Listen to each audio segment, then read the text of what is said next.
if you play for the Knicks, the Bulls, or any one of them old sorry-ass teams, y'all should have been taking a chance on getting Corona to get y'all shit together. Look, if you play for the Cleveland Cavaliers, they might need to. I can't really talk. They only got 3 less wins than the Knicks. If you within 3 to 5 wins of the Cleveland Cavaliers, everybody on your team but the dude who was drafted last year should get cut. Knicks, the Pistons, the Bulls, the Hornets, the Hawks, the Timberwolves, Jesus, the Golden State, no.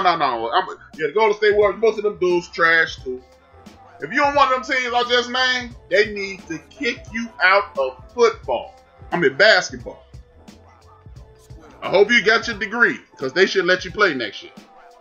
But yeah, man, the NBA coming back. Shout out to Bill Russell, man. Big ups to William Pelton Russell, one of the greatest basketball players that nobody ever talks about, because y'all don't want to watch basketball. Y'all don't want to research basketball. Y'all want to talk about what you saw on ESPN. But big ups to Bill Russell.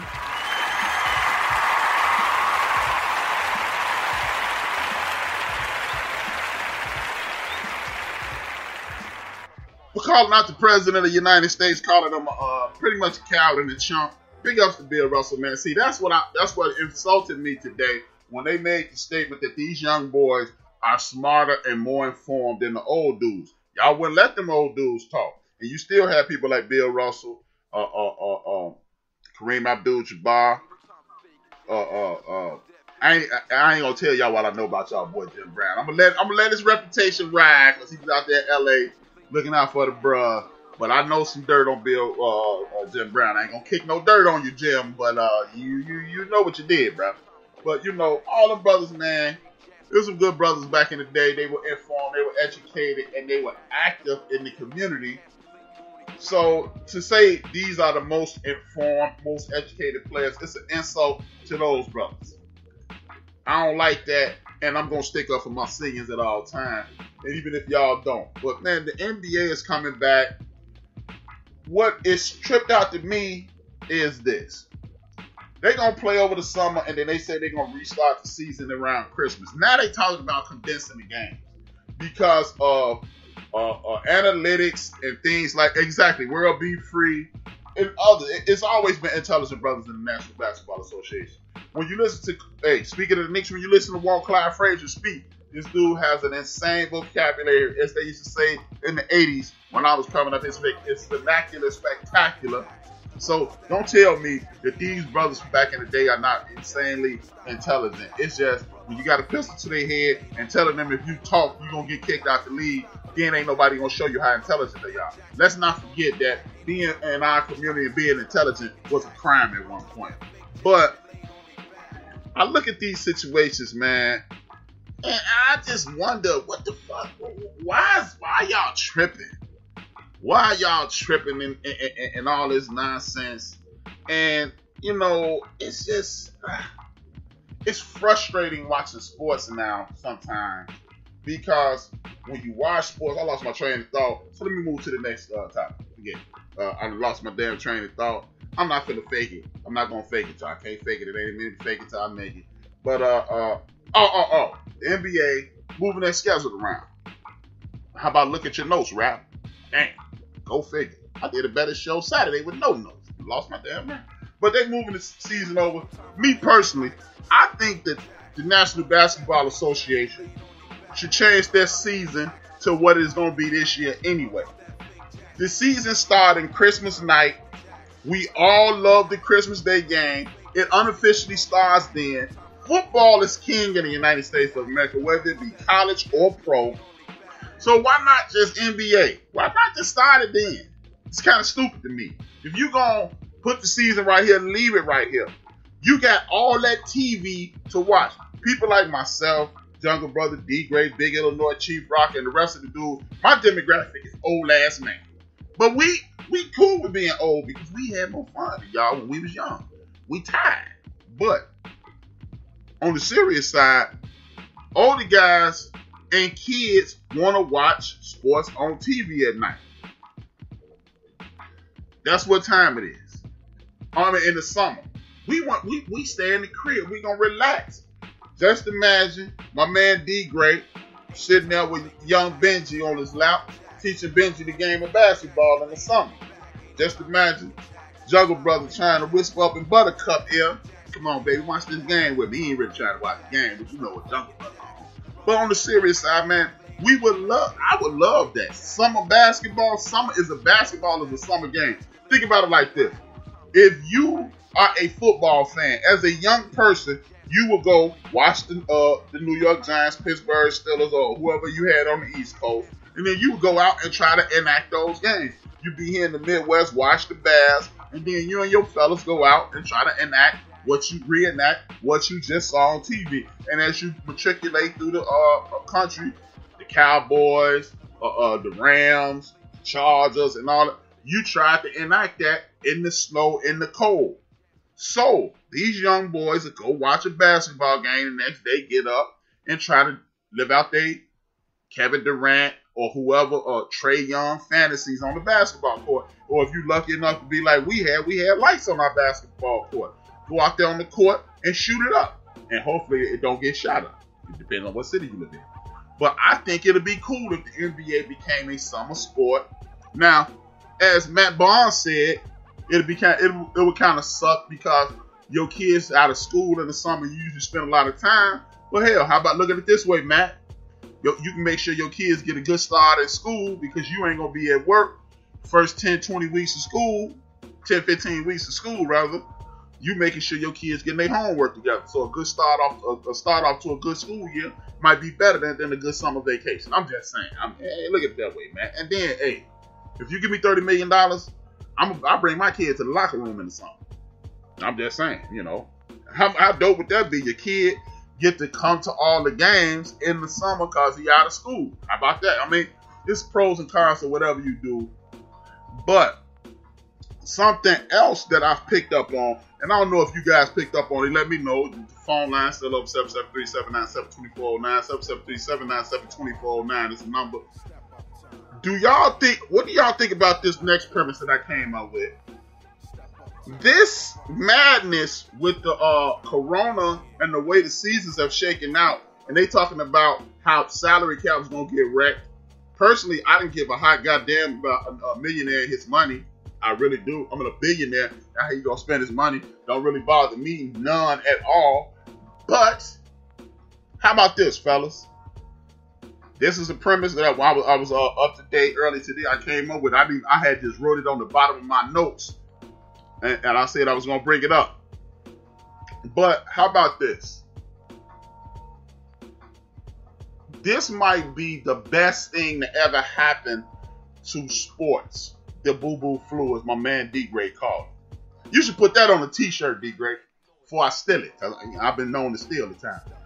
But this might put sports in a different perspective. Because right now, in all the sports, well, maybe not baseball, but basketball and football, the very best get paid and the scrubs get paid. And there is no middle class in sports, just like in America. It's a mirror of America. And football and basketball is like that. But with the boo-boo flu and the salary cap crashing, you're going to have to get mid-level players again. So they're going to have to be paid mid-level money. This might be a good thing because instead of having 8 dudes on one team, you're going to have to strategically spend your money with a lower salary cap. If you have to strategically spend your money with a lower salary cap, that means it's going to have to be a lot more coaching. With a lot more coaching, that means you're going to need more skilled players. If you need more skilled players, then maybe you get some good coaches out there doing that thing and get, instead of just having like Karl Anthony Towns and one other high-priced player, you get some mid-level players. You get a Rod Strickland-like player. You get a Jeff Malone type player. You get a whoever. Now you're doing scouting. You're doing talent evaluation better because you don't have as much money to spend and fuck off. And then the NBA may return to the 80s style of basketball, not the physicality, but when Jeff Malone, Michael Adams, and Moses Malone was on Washington. when Charles Barkley, Dr. J, and David Wingate was on, and Hershey Hawks was on the Philadelphia 76ers. When you had 4 or 5 good dudes on the Celtics. When you had 5 or 6 good dudes on the Lakers. When you had 5 or 6 good on the Dallas Mavericks. When you had 4 or 5 good dudes on the Pistons, the Suns, the Seattle Supersonics, so forth and so on, because they had to do their due diligence because the money wasn't as plentiful, so they had to scout, research, player development, and things like this. This may do us a gigantic favor. This might just do us a gigantic favor as sports fans, because if you can pay LeBron a whole bunch of money, Anthony Davis a whole bunch of money, and everybody else out there some scrubs or some mid-level players that took a pay cut, how about this?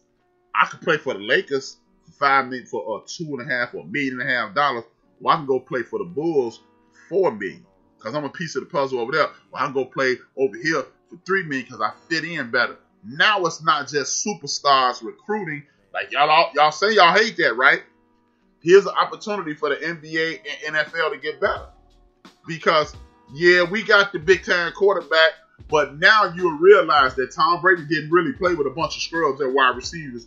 It's a difference in being a scrub and a buster and not a household name.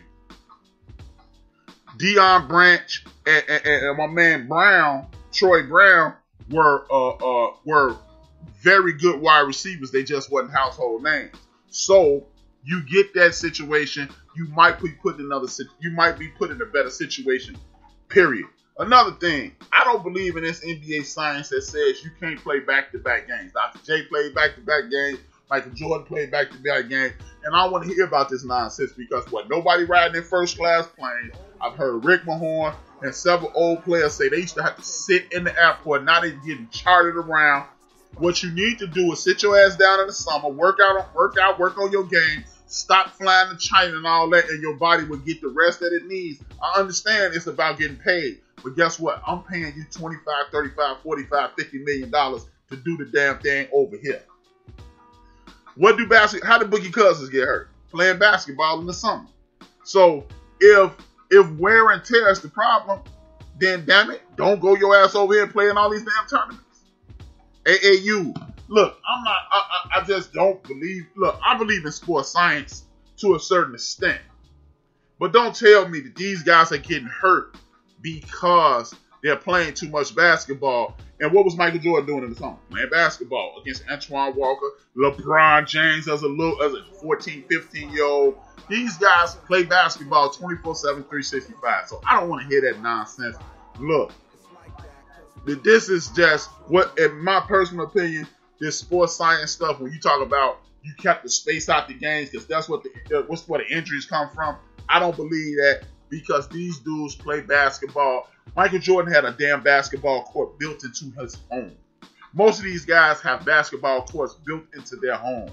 So don't tell me that 82 games that you play, seeing how the average 14 to 24-year-old dude who's even trying to get to the league, he hooping 5, 6, 8, 10 times a day. He playing 10 pickup games a day. Is that the same as an NBA game? But don't tell me one NBA game is more than 10 pickup games at the rec center with a bunch of pros, or at the Drew League, or at the Rucker, or whatever these dudes playing at. So look, if they gonna condense, I don't think they need to condense the season. I do believe that they need to get it in order. Make this season start in December, take us through the summer, and keep it like that. That way, our minds are guided towards entertaining sports. We're being entertained, and they don't need to compress the season and get it back on track. We will adjust as sports fans because we adjust all the time. We adjust to the rules in the basketball. We adjust to the rules in football. We want to be entertained. And, hey, if your knee hurt because you making $25 million, sucks to be you, homie. It sucks to be you. Because my knee hurt and I'm making $25. So I ain't trying to hit. Do I want these brothers to get hurt? No, I don't.